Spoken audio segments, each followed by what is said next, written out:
Yo, atheist buster here. Bust on these atheists. Get this little pup. This cute little pup. And so I'm gonna break down these atheists and break them off. But right now I'm burning one, so I'm gonna get into it. So atheists, right? What their claim is first off, that somehow God is a proposition for the scientific method. And how they do this is they ask the theist for evidence. So, as if there's some kind of God hypothesis, or if that's possible, which, you can't reproduce. God, see, science requires something that's observable, falsifiable, and then reproducible. So, can we observe God? If God is a natural God like the universe, see, we can do that. But however, if God is, quote, supernatural or exists outside of the universe, then in that case, it wouldn't be a question for evidence or falsification. God would still be substantial in that case, however, because if God didn't create it, we aren't here to talk about it. You know what I'm saying? So, but then atheists like Matt Dillahunty, or Dillabooty as I call him, he actually said there is no science evidence of God. And again, the only way we could produce or provide science evidence of God would be is if a God hypothesis or intelligent design hypothesis had been presented to science and then falsified by science. I would take this a step further. You wouldn't evidence God. You'd have to indirectly evidence God by determining there was a design. So that's what you would seek to do, is evidence or falsify a design. Again, if that were possible. Atheists also have a very bad problem understanding that they are not agnostic, the noun, because they put the agnostic adjective before their noun usage, the atheist, which is a noun.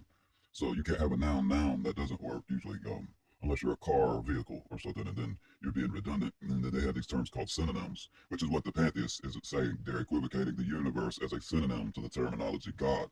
Now, the universe is arguably and scientifically theorized to be the source of all matter, light, and energy, everything else that exists. The universe is theorized to be without beginning or end. So as God has been described by Christianity, without beginning or end, that's how the universe may actually literally be, and it's philosophically true.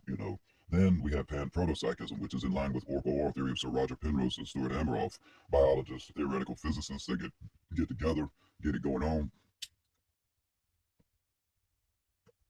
See, the universe exists as a fact. That's the pantheist God. So God has been confirmed in that case. Now, the only problem that atheists could have with the pantheist at this point is, hey, we don't like your definition of what God is. That doesn't matter what they like or dislike either.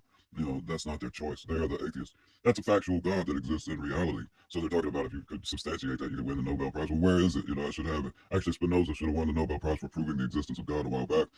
So it's a problem they have with basic words and definitions. They think being an agnostic atheist is an equivocation of being an agnostic to noun. But the problem with that is, an agnostic, which I was for about age 8 till after age 30 or so, um, that's an undecided position. It's what you want to introduce a hypothesis, having an agnostic stance to the hypothesis, neither believing nor disbelieving the hypothesis until it is either evidenced or falsified.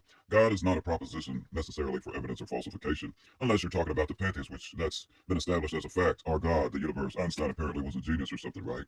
So he was right, because God existed as a fact, as he read from Spinoza. And the atheist says, well, the universe already has a name. Oh, I'm sorry, God. Name's taken. We already called you the universe, right? Good day to you. And that's what I say to him. You want me to turn it up for you?